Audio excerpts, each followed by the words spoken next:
Hello people! Kagabi, dumating na yung mga amo from Barcelona. Nagbakasyon sila ng mga 4 na araw Saglit lang talaga sila doon dahil umabsent lang naman yung 2 alaga. Anyway, ito yung lunch na request nila kanina. Himala nga at ang agang nag-request kanina, mashi daw yung pagkain. Sa mga nagtatanong kung bakit hindi mapubutas yung pagtanggal ko dyan ng zucchini, ganyan yung ginagawa ko.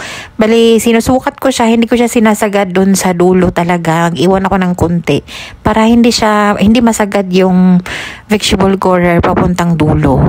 Tapos yung ginawa kong stopper dyan, kung nakita nyo, ginawa kong stopper yung kamay ko.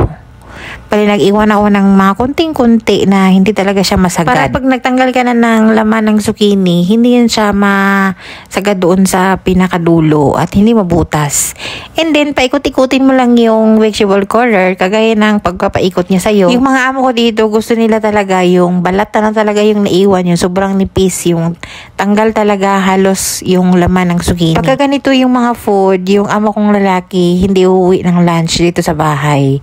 I mean, kakain naman siya nito pero hindi siya masyadong happy pagka ganito yung pagkain. Most of the time na ito yung ipapaluto ay nagkikrave yung amo kong babae or yung dalaga naming alaga. Mas marami yung zucchini dyan dahil mas marami yung may gusto ng zucchini. Isang eggplant lang yan at isang bell pepper dahil yung kakain ng eggplant at bell pepper is yung amo kong babae lang at yung dalagang alaga. Bali, hati-hati lang sila. Then, proceed tayo dito sa ating ipapalaman doon sa loob. Gumamit ako dyan ng 3 cup ng calrose rice or masri rice. Isang plate ng ground beef. Naglagay ako ng asin, paminta, mixed spices, cumin, turmeric powder. Naglagay ako ng mint leaves, and olive oil. Kung marami yung gagawin nyo, syempre mag-add kayo ng more seasoning, mag-add kayo ng meat, mag-add kayo ng rice. Mix all together and pwede na yan ilagay doon sa mga vegetable na pinagtanggalan natin ng laman. Yung cabbage roll, the same pa din to. Ito pa rin yung feeling natin. And sa paglagay naman nito, hindi dapat masyadong siksik at hindi masyadong puno. Kasi nga hilaw yung ating karne, hilaw yung ating bigas, so mag-i-expand yan at mag-aapaw pagka maluto. So, dapat ganyan lang. Sa Pilipinas naman, kung gusto nyong gawayahin to, pwedeng-pwede talaga. Kaso lang, madalang lang talaga yung zucchini dyan. Available lang yan sa malalagay mga supermarket. Pero pwede naman talagang gamitan ng mga ibang gulay. Isa to sa mga healthy na pagkain dito. After nalagyan ng mga filling ang ating mga gulay, ay gagawa naman tayo ng ating isasabaw. Gumamit ako dyan ng mga 4 na malalaking kamatis. Yung kamatis nila dito kasing laki ng mga apple. I-blend muna natin yung kamatis and then ipaghalo natin yung blended tomato, lemon, depende sa mga amo kung gusto medyo maasim, and broth cubes, sinunaw sa mainit na tubig. Yung tubig naman tansyahan, depende sa dami ng inyong niluto. Naglagay ako ng asin, paminta, at mint leaves. And naglagay tayo ng tomato paste. Mag-adjust na lang ng pangpalasa kung kulang. And dito sa bahay, yung mashi talaga dito, mas maraming sabaw. Kasi nga pag mag-serve dito, isi-separate yung sabaw dahil hinahanap nila yung sabaw aside. And naglagay pala ako ng maraming garlic. Lutuin natin yan ng mga 1 hour. Dito naman sa pan na to ay lutuin natin yung zucchini na pinagtanggal natin, yung loob ng zucchini. So gamit ko ang olive oil dyan. Medyo marami dapat na olive oil. Nagisa tayo ng maraming bawang. Coriander leaves, frozen yung ginamit ko dyan. And then ilagay na natin yung pinagtanggal natin or tinanggal natin sa zucchini, yung loob ng zucchini. And igigisa lang natin yan, asin at paminta, and yun ay kakainin nila yun pair ng brown bread or Arabic bread. Ang tawag naman dito ay mutabak. Hindi ko na yan iinitin, kakainin nila yan ng ganyan lang, room temperature, pagka kakain na yan sila mamaya. Hindi nila masyadong mainit. And kagabi, di ba kami ni Belle, nag-ihaw-ihaw kami sa labas.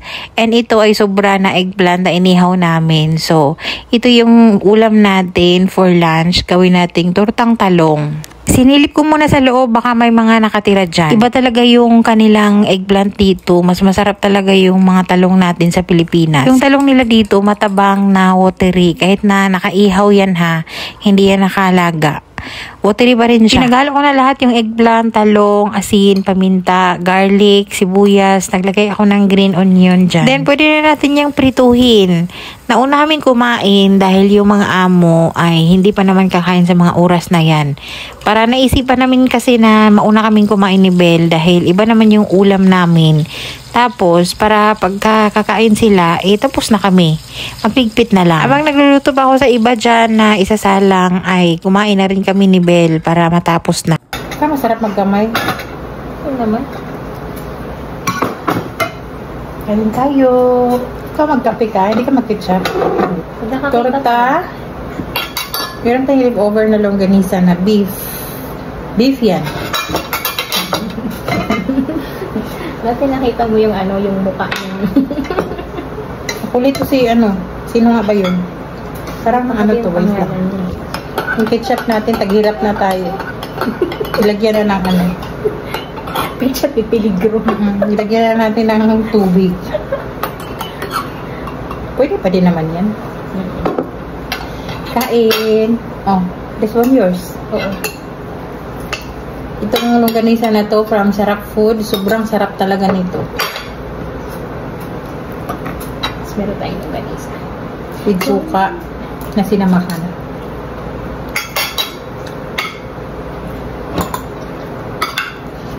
Man tayo.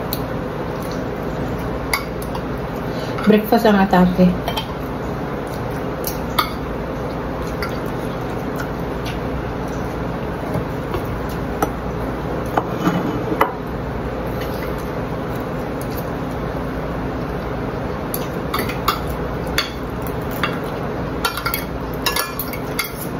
Pagtalong ay pagtorta ano kapatid.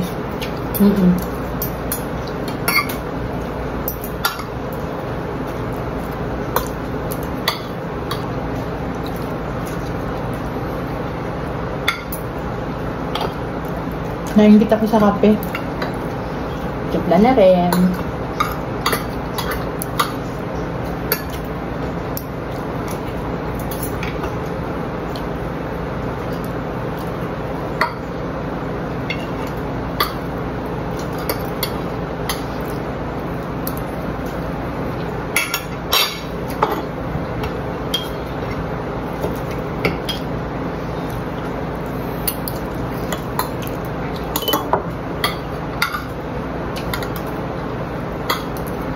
Maya-maya din, after kaming kumain, nakapaghugas na ng pinggan, nakapagligpit na, dumating na yung mga estudyante and oras na para kumain na yung mga amo. Gustong-gusto ko pa naman tong zucchini dito, lalo na pagka-fresh and mainit pa. Hindi na kaya ng tiyan dahil kumain na rin kami ng lunch. Ganito lang yan i-serve, tapos i-serve separate yung sabaw. Kaya ako dinagdagan talaga ng sabaw dahil yung mga amo dito naghahanap talaga siya ng sabaw. And that's it for today. Thank you so much for watching.